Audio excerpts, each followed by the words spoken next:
सरकार तो टस से मस होने वाली नहीं है, वो स्वतंत्र मीडिया के साथ आर पार की जंग की मुद्रा में है। मेरा नाम है नवीन कुमार। दिल्ली में रहने वाले सैकड़ों पत्रकार इन दिनों मोदी सरकार से भयानक तौर पर नाराज है, खफा है। खासकर अनुराग ठाकुर के सूचना प्रसारण मंत्रालय से। पूछिए क्यों? इसकी वजह है पत्रकारों को दी जाने वाली केंद्र सरकार की मान्यता के दिशा निर्देशों में बदलाव। इसे पीआईबी मान्यता कहते हैं। यह बदलाव इतने भयानक हैं कि पत्रकार सरकार के पिट्ठू से ज्यादा कुछ नहीं बचा। अगर उसने सरकार के खिलाफ जरा भी कलम चलाने की सोची तो नियमों के तहत उसकी पीआईबी मान्यता रद्द की जा सकती है, जिसे लेकर वो संसद में, मंत्रालयों में, सरकारी दफ्तरों में बिना पास बनवाए बेरोक टोक दाखिल हो सकता है। इस कार्ड के लिए पत्रकारों को एक लंबी प्रक्रिया से गुजरना पड़ता है। मान्यता रद्द होने का मतलब यह होता है कि वो बेरोक टोक न संसद में जा सकता है, न मंत्रालयों में, न केंद्र सरकार के दूसरे दफ्तरों में। अमित शाह का मंत्रालय लंबे समय से पत्रकारों पर नकेल कसने के बारे में सोच रहा था। इसका मौका आया केंद्रीय मीडिया मान्यता दिशा निर्देश 2022 के रूप में। इस नए दिशा निर्देश में लिखा गया है कि किसी पत्रकार की मान्यता निलंबित या रद्द करने का फैसला सरकार द्वारा नामित अधिकारी के विवेक पर निर्भर होगा।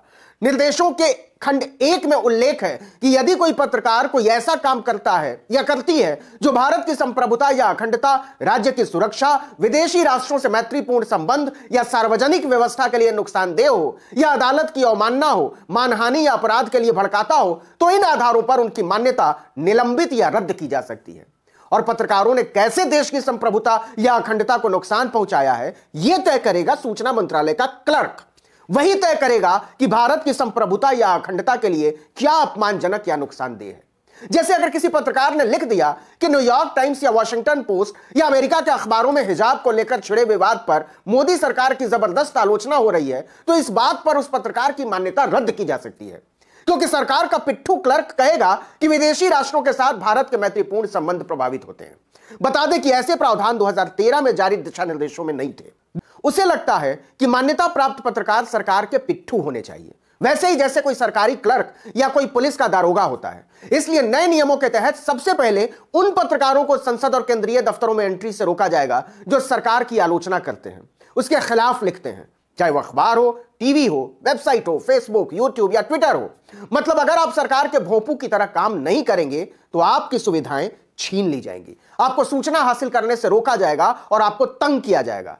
या यूं कहें कि सरकार की मान्यता अब केवल सरकार के पिट्ठू पत्रकारों के लिए सुरक्षित हो जाएगी। अब यहां से आगे का सवाल यह है कि किसानों के आंदोलन पर फिदा पत्रकार क्या इस अन्याय के खिलाफ सामूहिक रूप से कुछ बोलेंगे? क्या वो साथ मिलकर आवाज उठाएंगे? क्या वो पीआईबी की मान्यता लेने से इनकार करके सरकार पर कोई प्रभावी दबाव बनाने में कामयाब हो पाएंगे, या फिर वो सिर झुकाकर सब कुछ स्वीकार कर लेंगे? देश के साधारण लोग भी ये जानना चाहेंगे कि दिल्ली में रहने वाले दिग्गज पत्रकार पत्रकारिता की स्वतंत्रता के पक्ष में गोलबंद होने का साहस दिखा पाते हैं या नहीं।